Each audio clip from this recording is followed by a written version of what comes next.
नए शिक्षा सत्र की शुरुआत, सभी स्कूलें खुली मगर बच्चे नहीं जाएंगे स्कूल। सभी स्कूल स्टाफ की उपस्थिति अनिवार्य। ऑनलाइन होगी पढ़ाई। वहीं निजी विद्यालयों की मनमानी पर लगेगा लगाम।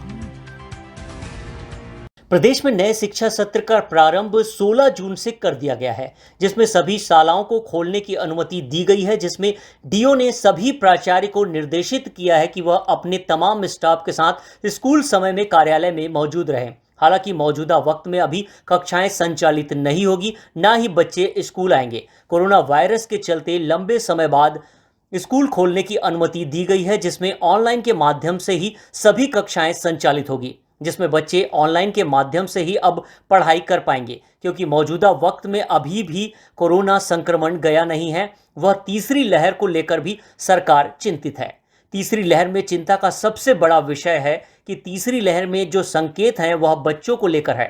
दुनिया भर के वैज्ञानिक यह संकेत दे रहे हैं, जिसे देखते हुए सरकार कोई भी रिस्क नहीं लेगी। मौजूदा वक्त में ऑनलाइन के माध्यम से ही पढ़ाई होगी। वह ग्रामीण अंचलों में पढ़ाई तुहर द्वार, मोहल्ला क्लासेस जैसी योजनाएं सरकार चलाकर शिक्षा की गुणवत्ता को निखारने का काम जरूर करेगी, जहां कम संख्या में बच्चों को बुलाकर कोचिंग के माध्यम से भी पढ़ाई की जाएगी। वहीं सबसे बड़ी चिंता का विषय पालकों को यह है कि निजी विद्यालयों में मनमानी फीस बीते सत्र में भी वसूले गए हैं, और अब यही चिंता खा रही है कि फिर निजी विद्यालयों की मनमानी सामने आ सकती है। जहां निजी विद्यालय को सख्त निर्देश है कि आप केवल ट्यूशन फीस ले पाएंगे। जहां कुछ निजी विद्यालयों की चालाकी कहें या उनकी पॉलिसी, वह पहले से ही अपना खाता तैयार रखे हैं और ट्यूशन के नाम पर मनमानी फीस भी वसूल रहे हैं। अब ऐसे निजी विद्यालयों पर प्रशासन की कसावट के संकेत मिल रहे हैं, जहां फीस समिति का भी गठन किया गया है, मगर यह जमीनी स्तर पर दिखाई नहीं देता और निजी विद्यालयों में पढ़ने वाले बच्चों के पालकों को निजी विद्यालय की मनमानी का सामना करना पड़ता है और फीस पटानी पड़ती है। एक रिपोर्ट राजू दीवान की। नए शिक्षा सत्र का प्रारंभ आज 16 जून से हो चुका है।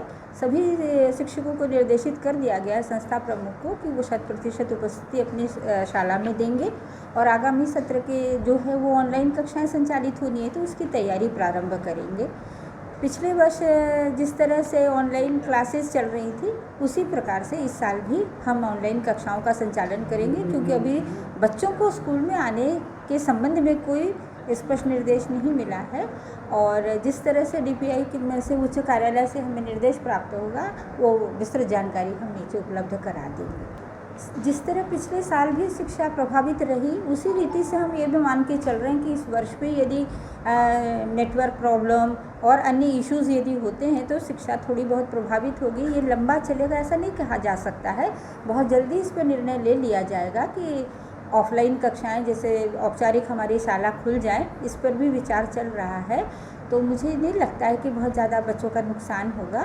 अभी आमारेड के द्वारा भी हम लोगों ने प्रोजेक्ट दे दिया है बच्चों को, ताकि वो ग्रीष्मकालीन अवकाश में जो थे वो पूरा कर रहे हैं। 30 जून तक की उसकी अंतिम तिथि है। तो इस तरह से गृह कार्य प्रोजेक्ट वर्क से बच्चे जुड़े हैं। और पिछले साल जैसे पढ़ई तुहर द्वार, पढ़ई तुहर पारा के द्वारा हमने जो क्षति हो रही थी बच्चों की, उसको पूर्ति की है। उसी तरह से इस साल भी हम आगे, जब तक हमारा स्पष्ट निर्देश शाला खुलने का नहीं आ जाता, तब तक हम इसी रीति से बच्चों का ऑनलाइन कक्षाएं ही संचालित करेंगे। निजी विद्यालयों के लिए ये है दीवान साहब कि छत्तीसगढ़ फीस विनियमन समिति का गठन हर एक ज़िले में हो गया, हमारे ज़िले में भी हो गया है। और निजी स्कूल बाध्य है इस अधिनियम का पालन करने के लिए। तो चूँकि विद्यालय फीस समिति आपस में मिलके ही अभिभावकों की और अन्य सदस्यों से मिलके जो समिति है, वो ये तय करेंगे कि कितना फ़ीस बच्चों से लिया जाए न्यूनतम, और उसी के आधार पर फीस ली जाएगी। इसलिए मुझे विवाद की स्थिति बनने की नौबत तो नहीं आती है। लेकिन यदि कोई शाला इस अधिनियम का पालन नहीं करेगी तो उस पर निश्चित रूप से कार्रवाई की जाएगी।